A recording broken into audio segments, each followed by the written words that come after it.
მოგესალმებით ნაზი სარჯველაძე გადაცემა საჩინოდა დღეს კვლავ ჩემთან სტუმრად ბრძანდება აბატონი გელა ქოქიაშვილი და მინდა მას ძალიან დიდი მადლობა გადაუხადო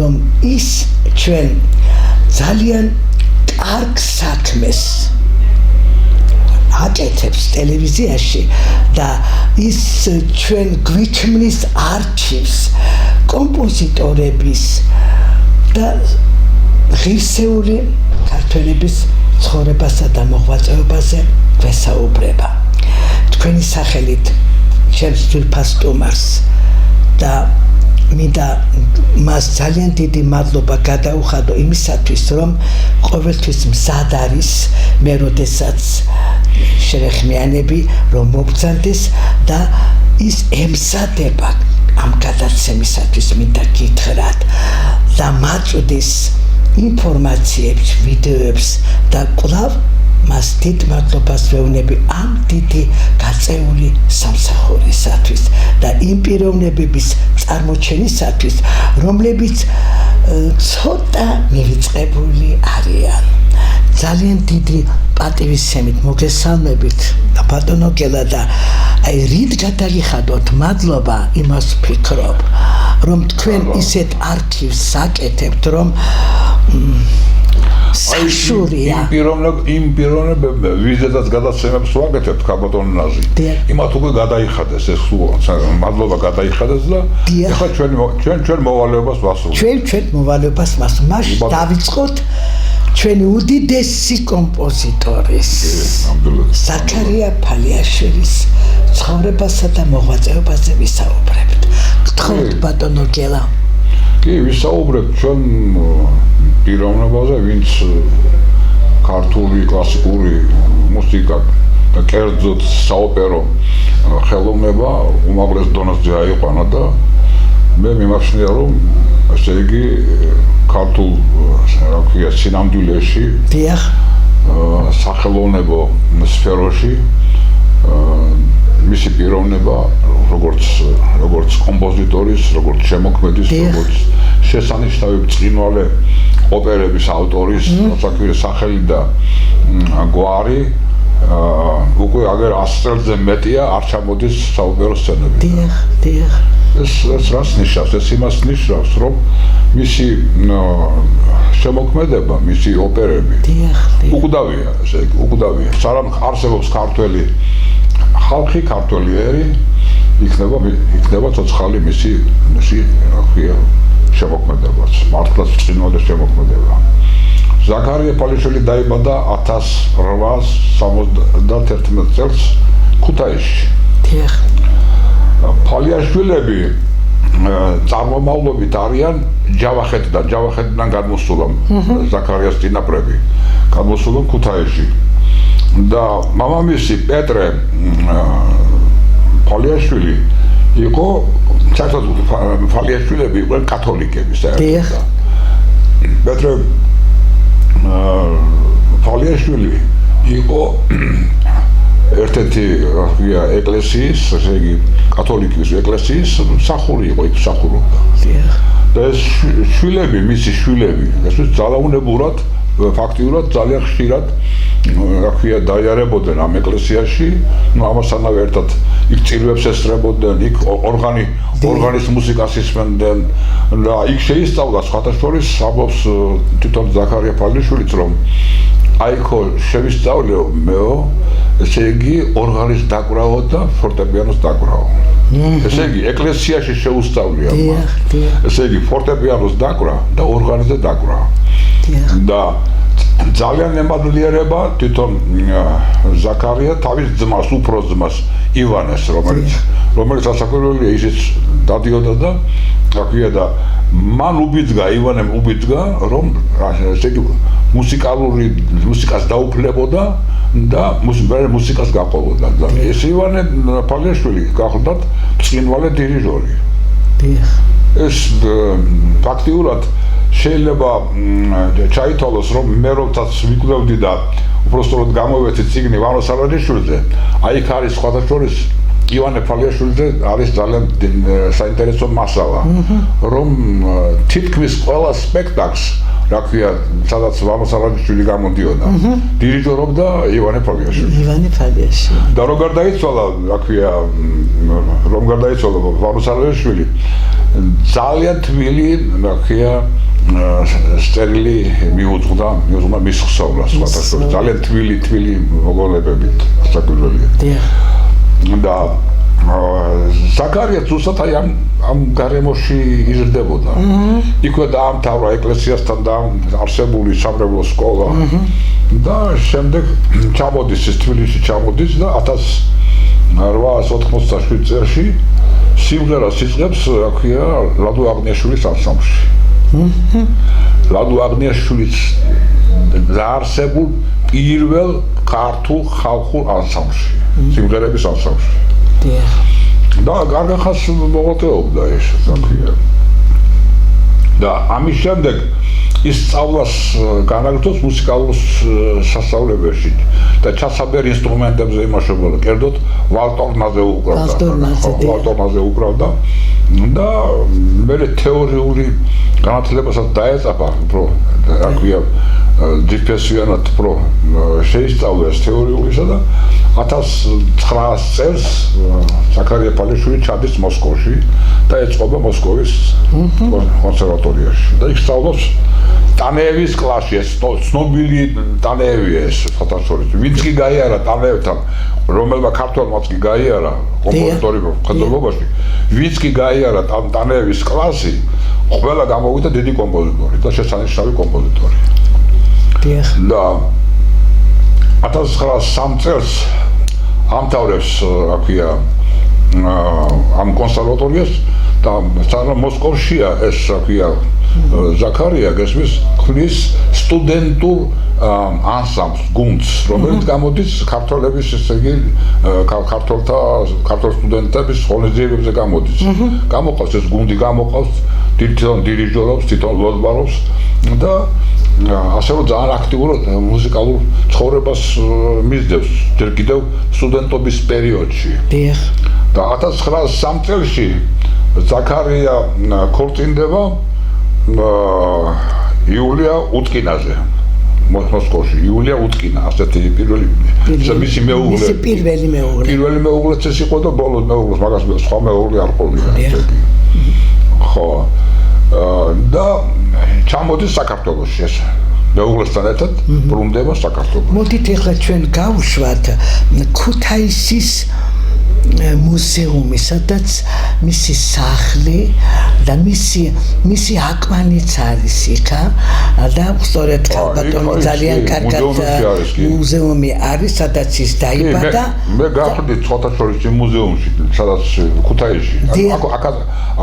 აქაც არის, მაგრამ ის დაიბადა და ახლა გავუშვებთ ჩვენ. ჩვენ ახლა დიდი ქართველი კომპოზიტორი ზაქარია ფალიაშვილის სახლ-მუზეუმში ვიმყოფებით. მოდი ერთად გავიგოთ, რა ისტორიები უკავშირდება ამ სახლ-მუზეუმს და რა ექსპონატებს ინახავს იგი.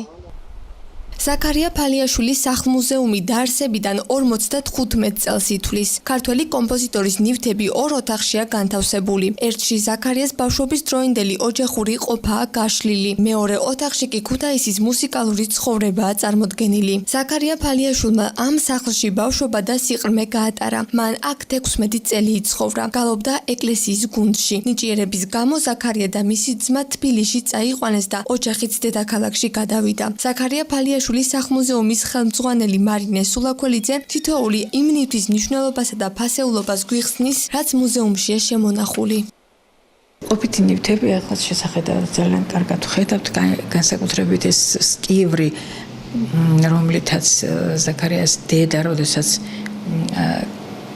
მისთხოვებია ზაქარიას მამას, ტრადიციისამებრ ამ სკივრში გაატანეს მას მზითები და ამდენად მისთვის ძალიან საყვარელი ნივთი ყოფილა. ველა ოჯახს უნდოდა, რომ ამ აკვანში გაეზარდა თავისი ახალშობილი, თავისი ჩვილი, ზაქარიას მადლი და გენი და ნიჭიერ მამათაც რომ გადასდებოდათ ერთგვარად. სწორედ ამ აკვანში გაიზარდა ზაქარია და მისი დედმამიშვილები.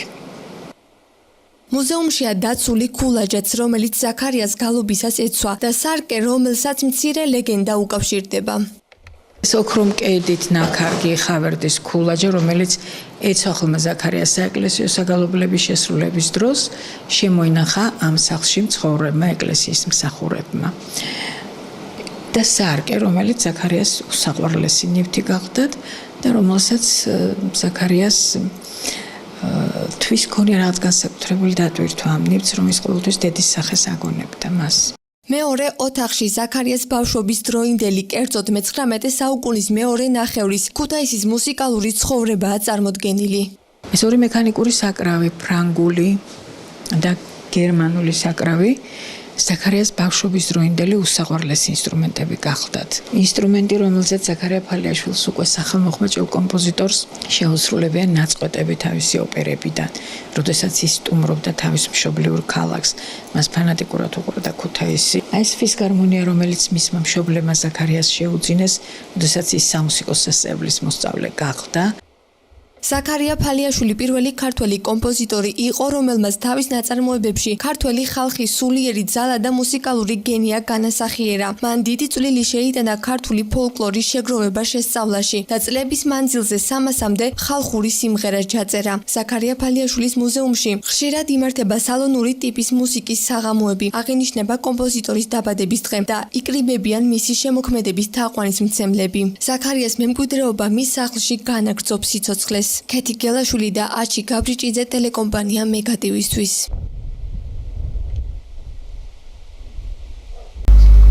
ჩამოდის საქართველოში ზაქარია და აქტიურ საშემსრულებლო მოღვაწეობას ეწევა.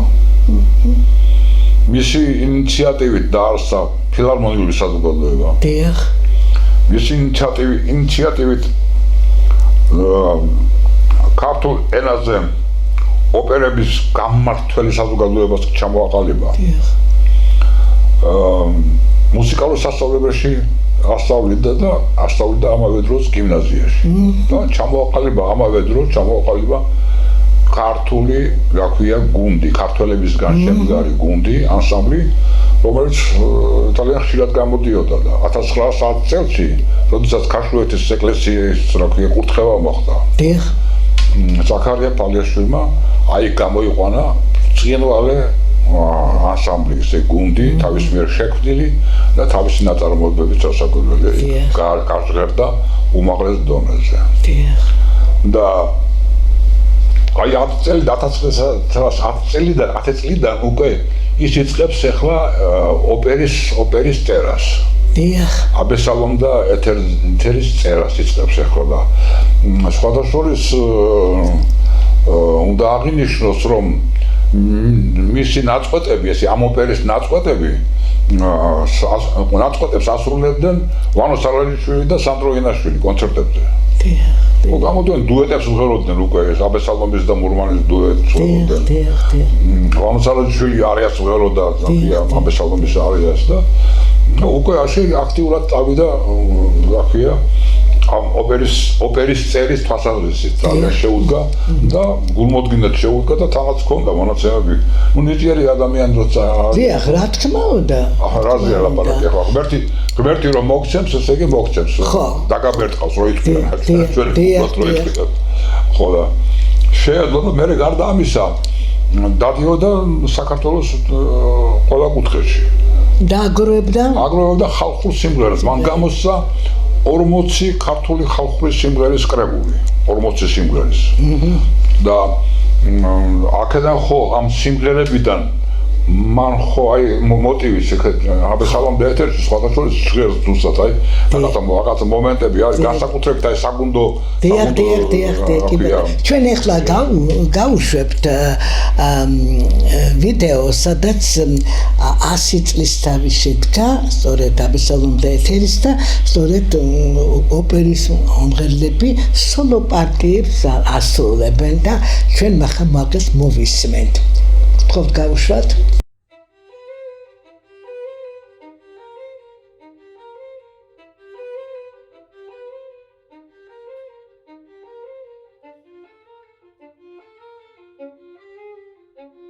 მუსიკის ფსოდის ბატონი გულბატ ტორაძის სიტყვები მინდა მოვიყვანო ის იმეორებს ხოლმე ხშირად ესეთ ფრაზას რომ ესე იგი როგორც არ შეიქმნება ახალი სვეტი ცხოველი არ შეიქმნება მეორე ახალი ვეფხისტყაოსანი ისე არ დაიწერება მეორე ახალი აბესალობდა ეთერი ამით იმის თქმა მინდა მეც ესე იგი ხაზგასმა რომ ესე იგი ასეთ რანგში მოიაზრება ზაქარია ფალიაშვილი და მისი შემოქმედება ქართული ხალხის ეს კულტურულ ცხოვრებაში და საერთოდ საქართველოს ისტორიაში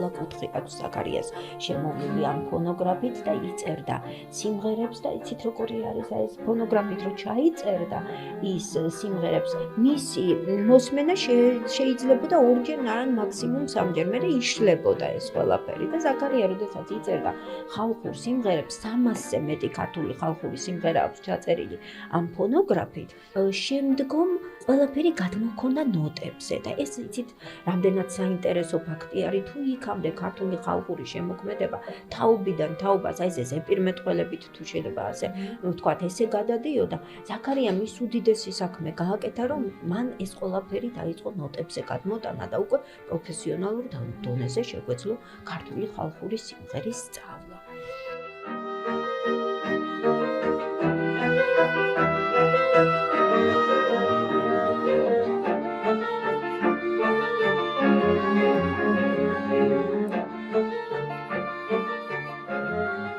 დიახ, შემდგომ ხო, 1915 წელს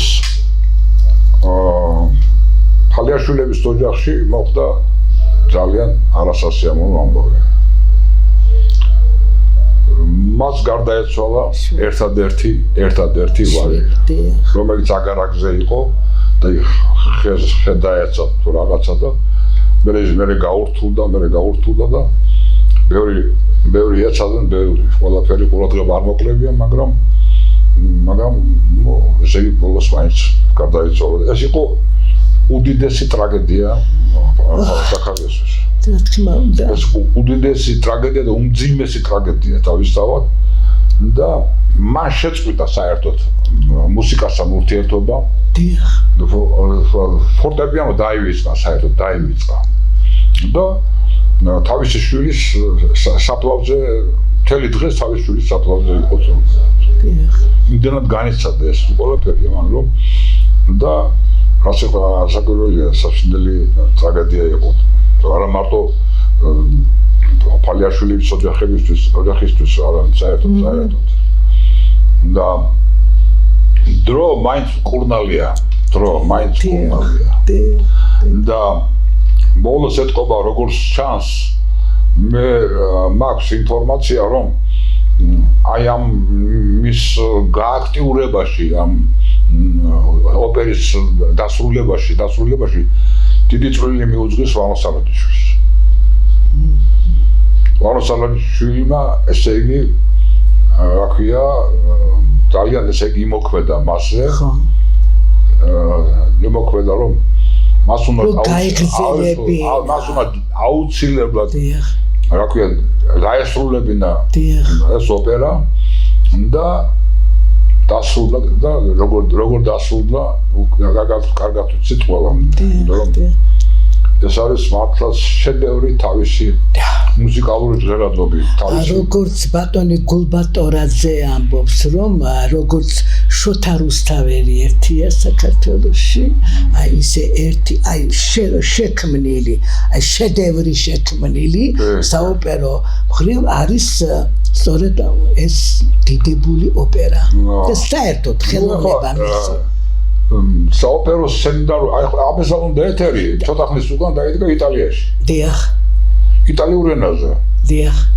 არის ტურინის ოპერის თეატრი თუ ნეაპოლის რომელიღაც მილანში არა. დიახ. ტურინის ან ნეაპოლის საოპერო თეატრი დაიდგა იტალიურ ენაზე. დიახ.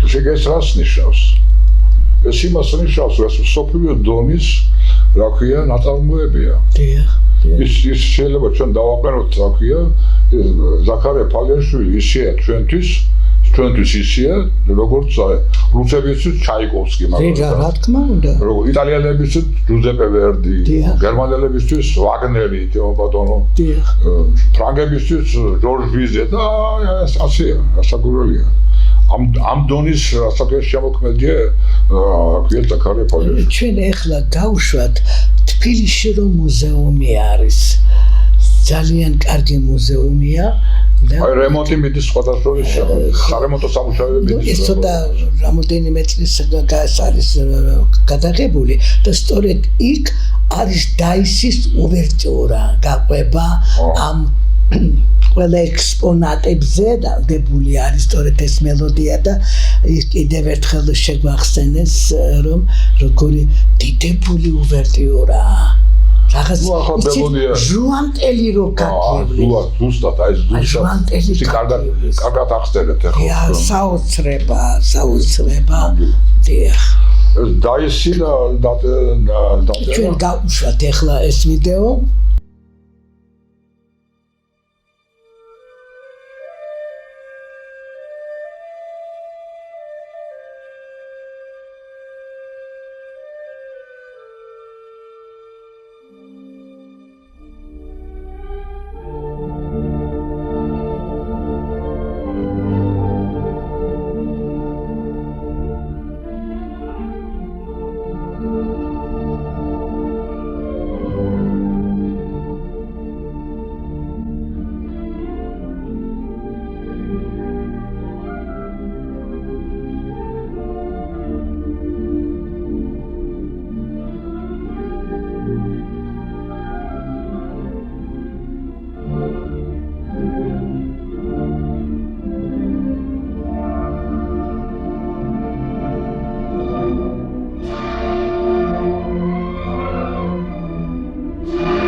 ბრძანეთ დაისი დაწერა 1923 წელში დაიდგა დაისის სპექტაკლი და თქვენი მონამორჩილს ესე იგი არაერთხელ აქვს შესრულებული რა ქვია დაისის მთავარი პარტია მახაზის პარტია ხუთაისის საოპერო თეატრში და თბილისის საოპერო სტუდიაში კი ნამდვილად ერთ-ერთი ყველაზე ეს რომელი წლებია ბატონო? ეს არის 70-იანი წლები. 70-იანი წლები.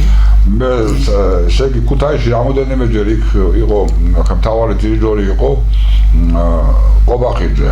დიახ. ყობახიძე და აი ეს დამირეკავდა ხოლმე რომ რაღაცა ხონდა სპექტაკლებში ან რა ქვია შემადგენლობაში ან ვიღაც ავად იყო თუ რა იყო მე არ ვიცი როგორ მე უფლება მივეცი ხონდა მას რომ როცა უნდა დაერეკა ჩემთვის და მე სიამოვნებით ჩავდიოდი და მღეროდი ძალიან კარგი და ეს და თბილისის საოპერო სტუდიაში ხომ დიდი მირცხულავას ხელმძღვანელობით დიდი მირცხულავა ეს მართლაც გენიალური დირიჟორი და ყველაზე აღიარებული დირიჟორი დაისის.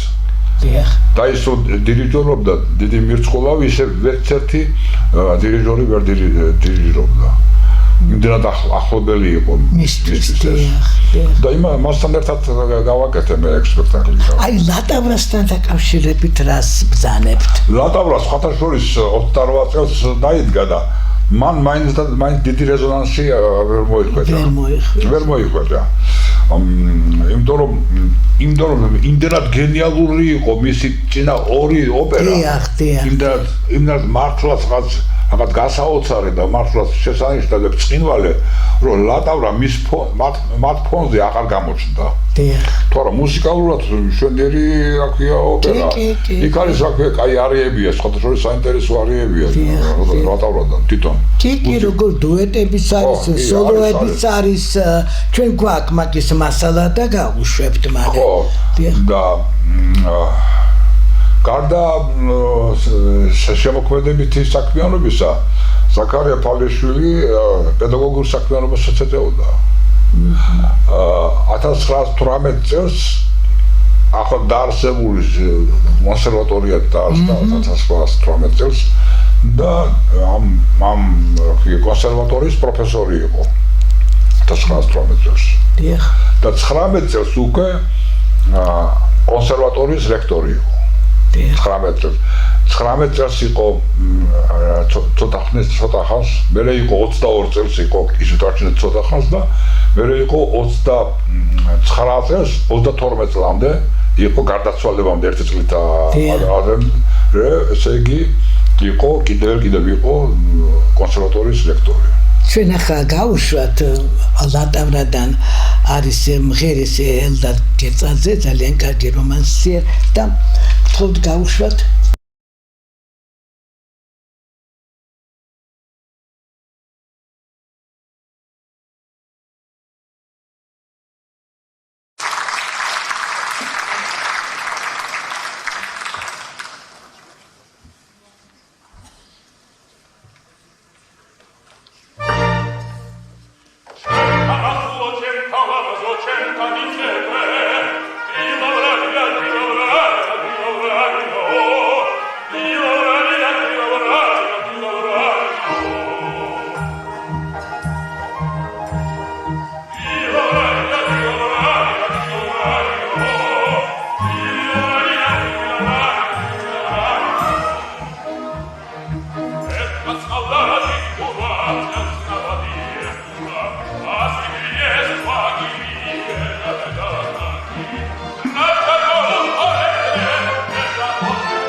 დიახ, დანეთ და ამით იმის ხავინდა რომ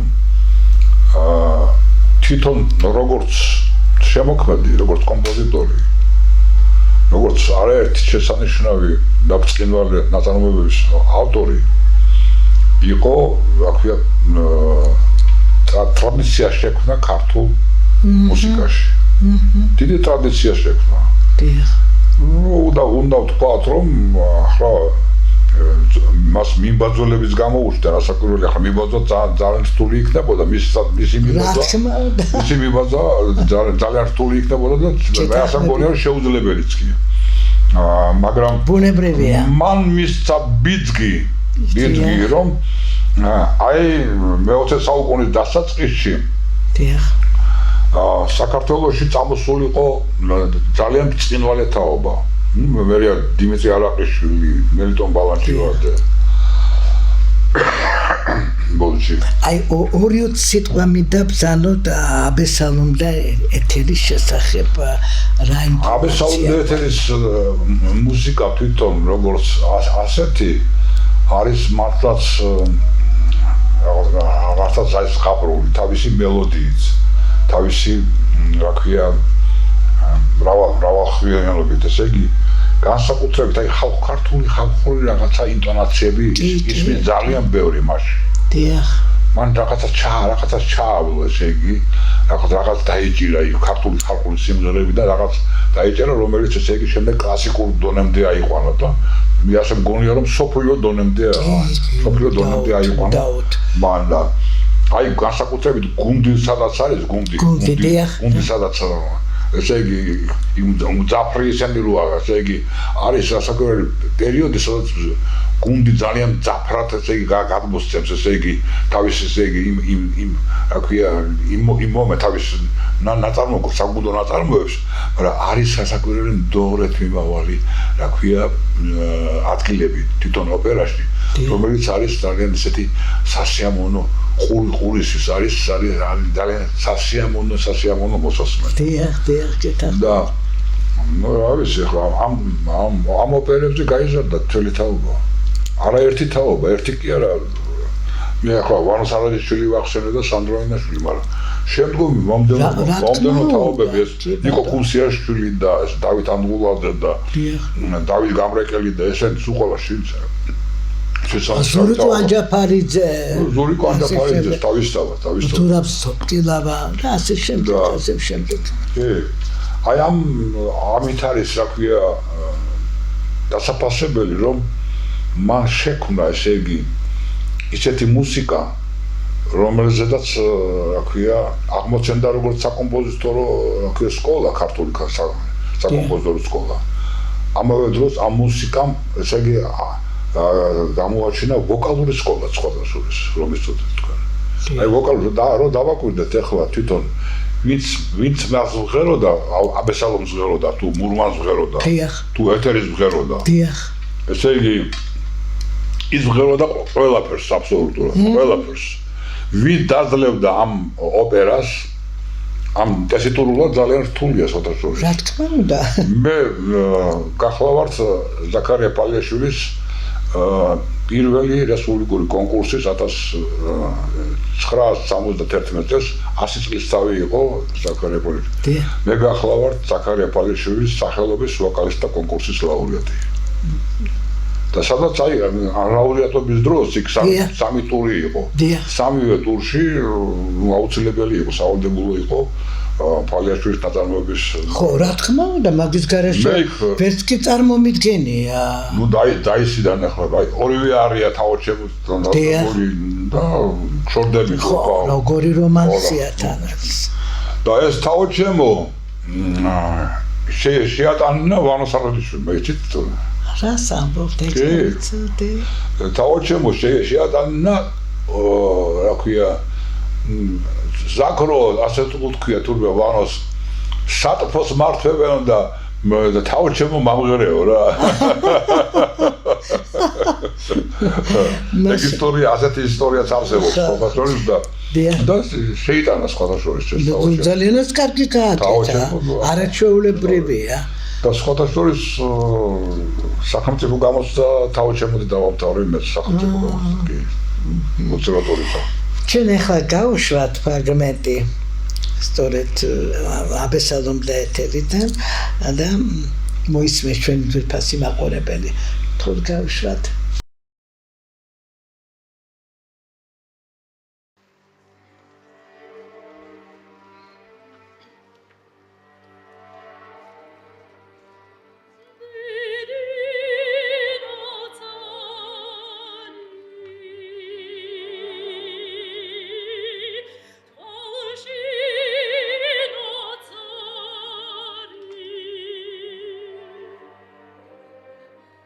Oh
ზაქარია ფალიაშვილის როლი დიახ გამზომელია ქართული მუსიკისთვის ქართული საოპერო ხელოვნებისთვის მან შექმნა ისეთი საფუძვლები ჩაუყარა საოპერო ხელოვნებას რომ რასაკვირველია ის ცნობილი შემდგომ ცნობილი კომპოზიტორები და მთელი თაობა, წინა თაობა, მომდევნო თაობა ფაქტიურად ესე იგი მის მუსიკაზე აღიზარდა. დიახ. მათაც ზოგიერთს ახლა მე არ დავასახელებ მართალია, მაგრამ ზოგიერთმა რაღაცა მიბაძვებიც დაიწყო რაღაცა თითქოს იმას, მაგრამ არაფერი არ გამოვიდა. რა თქმა უნდა, ის რაღაც მოდით კიდევ გავიმეორებ, რომ ბატონი გულტორაზე რაც თქვა ისტორია. სრულიად სხვადასხვა სრულიად ესე იგი ისეთ ასაკში იყო რომ მას კიდევ შეეძლო ერთი 10-15 წელი და შეიძლება 20 წელიც კიდევ შეეძლო ემოღვაწევა და ბევრი შედევრებს შექმნიდა და 1933 წელს გარდაიცვალა. დიახ. სრულიად მოულოდნელად 62 წლის ასაკში. დიახ. და მისი სახელი და რა გვარი დაერქვა თბილისის ოპერისა და ბალეტის თეატრს 1937 წელს და 1971 წელს ამ კონკურსზე რომელიც კონკურსიც მოგახსენეთ, მაგის გარდა დაწესდა ზაქარია ფალეაშვილის სახელმწიფო პრემია, სახელობის სახელმწიფო პრემია. ნუ ამ პრემიებს იღებენ ჩვენი ცნობილი თქვენ რომელი რომანს სიმღერეთ? მე ჩავწერე ზაქარია ფალეაშვილის რომანსი მიყვარდა. მიყვარდა. ხო, რომელიც ჩაწერილი არის საკავშირო ფირმა მელოდიის მიერ, გრამფირფიტა გამოვიდა, გრამფირფიტა. დიახ. საკავშირო ფირმა მელოდიამ გამოსცა გრამფირფიტა და მასში ჩაწერილი მაქვს მე რომანსი, ზაქარია ფალეაშვილის რომანსი მიყვარდა. ხო. სხვადასხვა ძალიან ისეთი საინტერესო მოძრაობა ვოკალური თვალსაზრისით და ტესიტურულადაც კარგია. საკმაოდ რთული შესაძლებლობები, პატარა ნაწარმოებია თითქოს. პატარა ნაწარმოებია, ტრატეზე იოლი არა. ვიღაცას გონია აი აბესალომი ხო წარმოიდგინეთ. დიახ. ერთ პერიოდში რაღაცა მქონდა რაღაცა რომ აბესალომი გამეკეთებია და მეუბნებოდა თხოვდა ობახიძე რომ მასკენი გააკეთე აბესალომი და დაგიძახე ხოლმე რა. დიახ. ხო და თქვენ წარმოიდგინეთ რომ ძალიან ესეთი მე რომ ნახე და მოსინჯე და ძალიან რთული რომანსია. ძალიან არია მაგიში არია ბეძებდი ბეცა და ყოველ ხელა და ასე. დიახ. და ძალიან რთული შესაძლოა ტესიტურულადაც ძალიან რთულია ის მოძრაობით ძალიან რთული ნაწარმოებია. მაგრამ ამავე დროს რთულია, მაგრამ ამავე დროს ძალიან საინტერესოა. საინტერესოა და თავარი, ხო, ეგაა თავარი. ასე რომ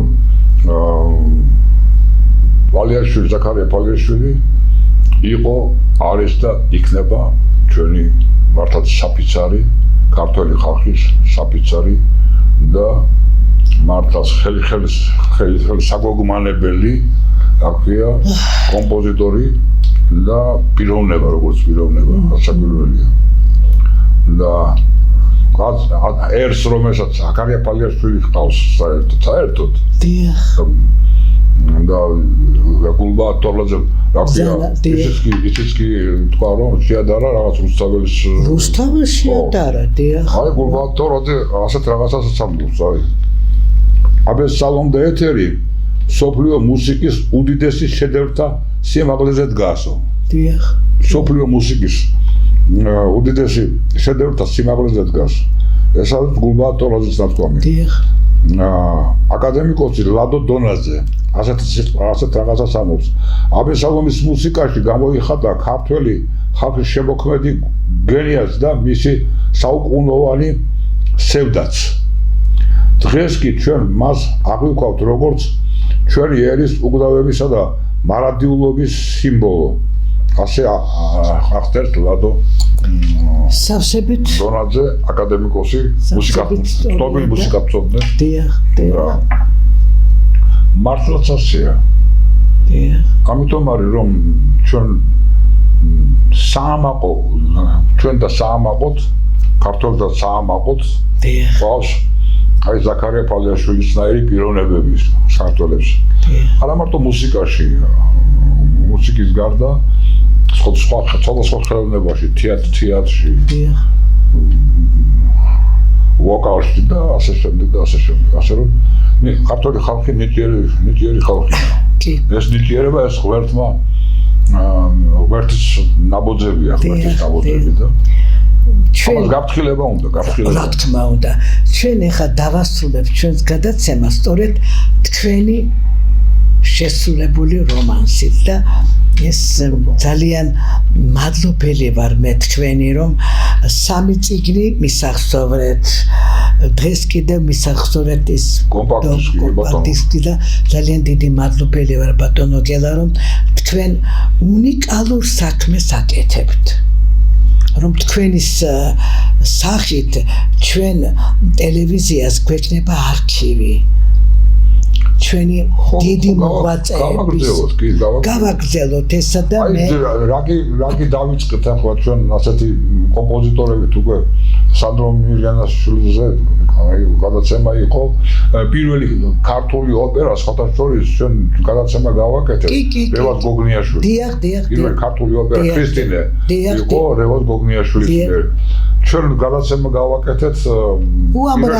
პირველი ქართველი ქალი კომპოზიტორი საბატონი თამარ ვახვახელი დიახ ამისათვის ძალიან დიდი მადლობას გეუბნებით რომ ასეთი კარგი არქივი თქვენის დახმარებით მე უნდა შევძლო ქართველები კიდევ ვიმეორებ რომ ქართველები ნიჭიერი ხალხია და მუსიკაში მით უმეტეს ახლა შესანიშნავი კომპოზიტორები ყავს ეს გვირგვინი არის კომპოზიტორების გვირგვინი არის ზაქარია ფალიაშვილი გვირგვინი საერთოდ მაგრამ არიან კომპოზიტორების უნიჭიერესი კომპოზიტორები ჩვენ ყავს კიდევ ხელოვანები რომელიც არის დასაფასებელი და რომელიც არის აუცილებლად თქვენი სახელით ჩემ ძვირფას მაყურებელს დავემშვიდობები მადლობას ვეტყვი მოსმენისათვის და თქვენ გიგნებით მადლობას ბატონო გელა კლავ და კლავ თქვენი იმედით ვარ რომ ძალიან ბევრ გადაცემებს გავაკეთებთ კი ბატონო ნახვამდის მომავალ შეხვედრამდე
Absolutely.